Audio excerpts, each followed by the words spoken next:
Winning a race is one thing. Dominating a race is another. Being the only car on the lead lap at the checkered flag is otherworldly. Back in the day, like way back in the day, this was a common sight in NASCAR. In what is at the time known as the NASCAR Busch Series, though, it's only happened 12 times and not since 1991. But on June 25th, 2005, one man is tantalizingly close to joining this exclusive club. Johnny Sauter. Let's rewind a little bit to see how we got here. Johnny Sauter was a full-time Cup Series driver. In 2004, he took over the 30 car for Richard Childress Racing, a team with 6 wins to its name since the death of Dale Earnhardt in 2001. But midway through the season, Johnny and RCR part ways, and he's replaced by Dave Blaney. It's not clear why he and Childress split, though there is still some speculation among NASCAR fans. By the end of the year, he was running part-time in the Cup Series for Phoenix Racing, the team he's driving for tonight. At the same time, he's full-time in the Busch Series for Bruco Motorsports, a team that springboarded the careers of drivers like Jamie McMurray, Casey Atwood, and Joey Clanton. So they're a bit of a mixed bag. His time at Bruco netted him 0 wins but 3 runner-up finishes. 12 finishes outside of the top 25 were enough to hold him to an 18th place points finish, a far cry from his 2 previous seasons, in which he scored his first 2 Busch Series wins. At 27 years old, Johnny's far from done in NASCAR, but at some point in any athlete's career, they're going to start thinking about their legacy. It's 2005. If you hear the name Johnny Sauter, what's the first thing that would come to mind? Whoa, trouble! Boy, the 2-car upside down, over and on to Scott Riggs. It's the big one. Oh boy, who is that still flipping? Sauter. It was Johnny Sauter. Just a few years ago, he was the main character in the biggest crash in modern NASCAR history. Not something you'd want to be most remembered for. But lapping the field? In the 2000s? That's something to write home about. So how did Johnny get to this moment right here? Let's jump back about an hour to the start of the race. It's the SBC 250 at the Milwaukee Mile, Johnny's home track, and he's put the Phoenix Racing 1 car on pole, a car famous for being sponsored by yellow despite being orange.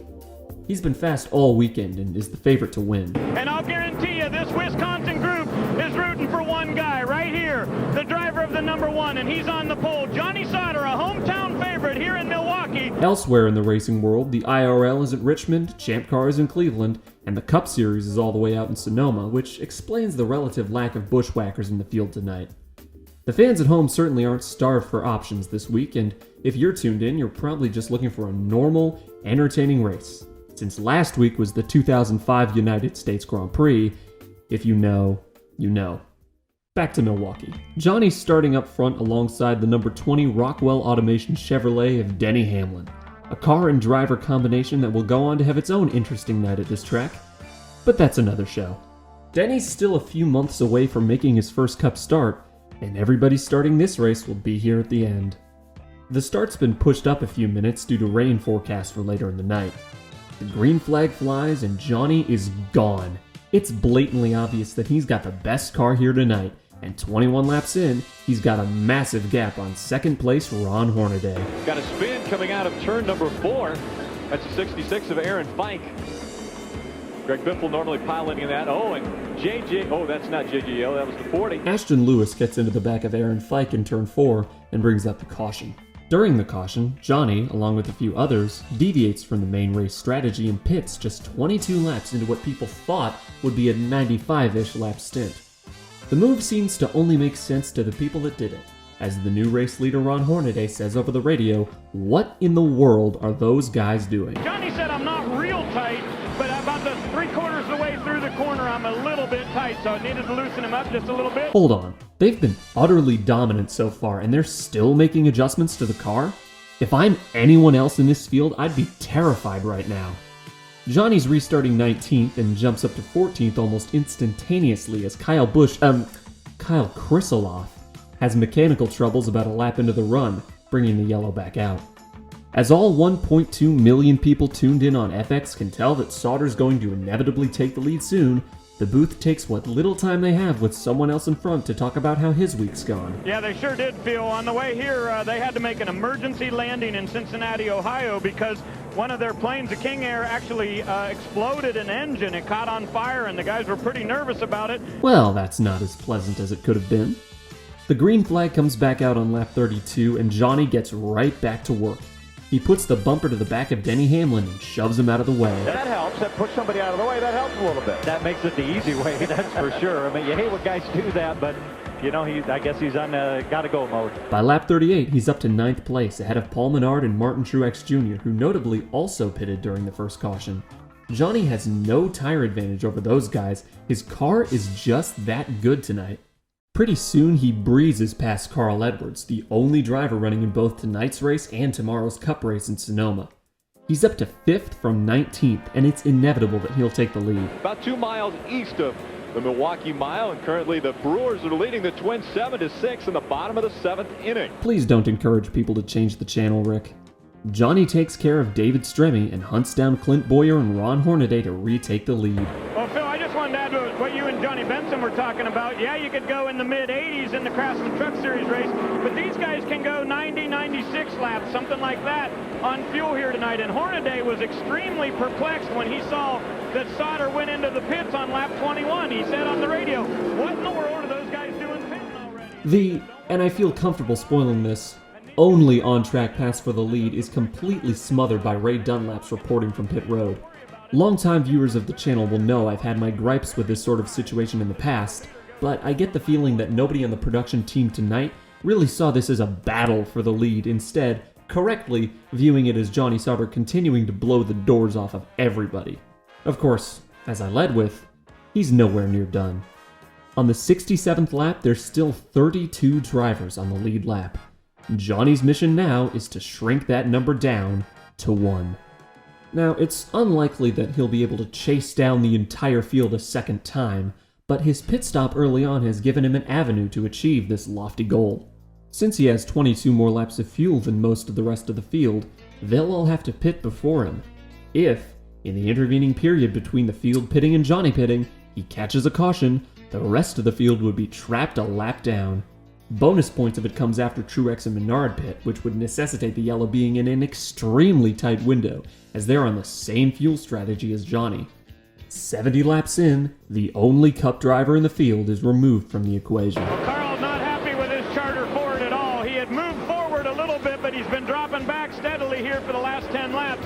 He said he felt at first like he thought the right front tire was going down. But See, Carl Edwards is going to make that green flag stop. Sauter flies past Edwards as he leaves pit road in 36th place. There's now 27 cars on the lead lap, but as the laps tick away, pit stops are coming. Well, guys, Bill Elliott is in. He has said he is very loose in and tight in the center, kind of a similar situation. The pit cycle has begun. If Johnny wants a shot at history, he needs a caution. Not yet, but soon. At this point, you may be starting to think that this race is boring. I disagree wholeheartedly. To prove my point, here's a 25-second pit stop. Stayed out and now has to pit under green is David Stremme. Randy Cox's strategy might not have had to work for them. Now they're pitting under green. They're going to take 4 tires, fuel, an air pressure adjustment, and a little bit of wedge out to tighten him up as the jack cannot get under their car. They're having problems on the left-hand side. The jack was caught under their car. A long pit stop, an unfortunate event for the 14, and they're still not off the jack. There they go. On the 89th lap, there's 14 cars on the lead lap. Johnny's got plenty of time to wait them out, as he could still go another 30 laps before he needs to pit. A few laps later, Ron Hornaday comes in. They'll get his 4 tires on this Winfield Chevrolet. A little bit of a hang-up on the left rear as they lost one lug nut. He says he got it back on, but the NASCAR official is saying no. They're going to take a look at it. NASCAR makes him come back down pit road to ensure all the lug nuts are on his left rear tire. The only competitor Johnny's had all night has been struck down. When FX returns from commercials with a promo from Morgan Spurlock's new series, the booth endorses some less than advisable eating habits. 30 days of only McDonald's. What's wrong with that? Not a thing, let me tell you. We're down to 10 cars on the lead lap, and Johnny seems content to wait them all out before pitting. On lap 113, The last of the lead lap cars, save for Johnny and Tony Raines, make their way to pit road. We're back. If Johnny can get around this car and then pray for a caution, his goal will be accomplished. But prayers alone may not get you to where you need to go. In order to succeed, direct action must be taken. Caution flag gets out. Tony Raines, the 33 car spun out. Mark Brooks was on pit road when it happened with the yellow. So. I think Johnny Sauter may be in a lap by himself. Johnny Sauter needs a caution. He's going to make some contact. Well, he got one. Boy, I'm telling you what, depends who sees that. What's going to happen there, man? I think like that was that caution. I think Tony Raines was the last car on the lead lap. I think he was running second after Martin Truex and J.J. Yale came on pit road. Sometimes getting your own yellow, causing your own yellow. They're obviously happy they got the caution flag, but Now, did he spin Tony Raines on purpose? Yes, absolutely. There is no doubt in my mind that that's what happened, despite what the booth might lead you to believe. But Tony, right before Johnny gets into him, watch real close. The 33 looks like he bobbled a little bit, wiggled a little bit, and when he did, then Johnny made the contact. Now, obviously, Johnny could have avoided it, but it looked like when the 33 bobbled a little bit, that hurt his momentum, and that's why Johnny went ahead and hit him like he did, and it turned him around. Johnny's pit stop is atrocious, having to throw the car into reverse after missing a lug nut. But it doesn't matter. He's still the only car on the lead lap. Except Randy LaJoie. He just got the free pass, which was implemented just 2 seasons ago to allow the first car lap down to get their lap back when a caution comes out. So there's a small complication. A bigger one is coming, though. Johnny, we're getting a report that Johnny Sauter is going to be sent to the tail end of the field right now, the tail end of the longest line for rough driving. This allows a slew of cars to get back on the lead lap, but if Johnny can pass them, which he's proved more than capable of so far, the dream will still be alive. As they restart on the 120th lap, the booth becomes more than a little confused. Now is when Johnny Sauter really needs to be patient. You see him drive by the zero of Curtis Davis. He really needs to be patient. Keep the front fenders on that car. He still has the lead. He still has almost a full track on every car here. So he just needs to be very careful, not cause any problems with being sure with Randy LaJoie. Must have stayed out along with the one of Johnny Sauter, so we're being told that Randy LaJoie is the leader. Johnny quickly dispatches of Randy LaJoie, who, as I mentioned earlier, did not stay out and in fact got the free pass. The booth clearly does not know what this is and is theorizing how in the world Randy got to where he is now. Look at this, he's going to be able to overcome this penalty. If he uses this hand, he's a great racer. Bill Parsons starts talking about how Johnny can overcome his penalty, which feels like a moot point since he's still in first. A few laps later, he catches Tony Raines again. And to somewhat defend Johnny Sauter in this situation, if you look at the back of that 33, it's not visible damage to the back of the 33 where there was much contact at all. So it's okay to spin someone on purpose as long as you don't junk them. Kyle Busch should have been taking notes. A spin and a car up in the wall in turn 3. Now that's an example of what's not okay. Curtis Davis smacks the turn 4 wall, getting several drivers ahead of Johnny back onto the lead lap. His reign of terror is now truly over. Unless you consider still having the best car by far to be included in the reign of terror. Once again, he leaves the field in the dust on the restart, but it might not be smooth sailing all the way. Everybody who didn't stop on lap 22 has a fresh set of tires left, and Johnny doesn't. If there's a couple of yellows towards the end of the race, things could get tricky for the one team. He doesn't seem perturbed at all, though. Perhaps his team is keeping an eye on the weather. Remember back at the start of the race, when I mentioned there was rain forecast for later? But we're getting a report that some of our spotters up on the roof were saying that they're feeling some raindrops. And there you see, there is definitely rain coming down. That's pretty big. With 53 laps to go, the caution comes out for rain, and they won't get back going. We're no longer in a rain delay. This is an officially rain-shortened race from the Milwaukee Mile. The SBC 250 has been won by Johnny Sauter because the skies opened up about 15 minutes ago and dumped more rain on this mile track. Johnny Sauter has won the rain-shortened SBC 200, I guess?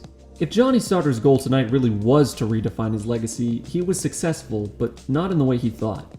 Instead, his new legacy will revolve around driving like a dick. The zenith of this will come in 2019 after he becomes a Truck Series lifer and wins himself a truck championship. Well, let's see. We saw Sauter move Hill. Hill repaying the favor and put Sauter in the wall. He's spun out in Iowa by Austin Hill in a suspiciously familiar manner. Hill will go on to garner a reputation of his own in the coming years, but on this day, he'll be seen as the victim, thanks to Johnny Sauter's true legacy-defining moment. And this is live. So Sauter has just now wrecked Austin Hill. Well, that's not going to go over well. No, I think they'll pardon Sauter for that. Yes, indeed. So here is Sauter coming back to get Hill after Hill had moved Johnny and put Johnny into the wall. I think Johnny Sauter's day is done. Yes, he is being sent to the garage. NASCAR said that's enough. I think the NASCAR Hall will be full of people after this race.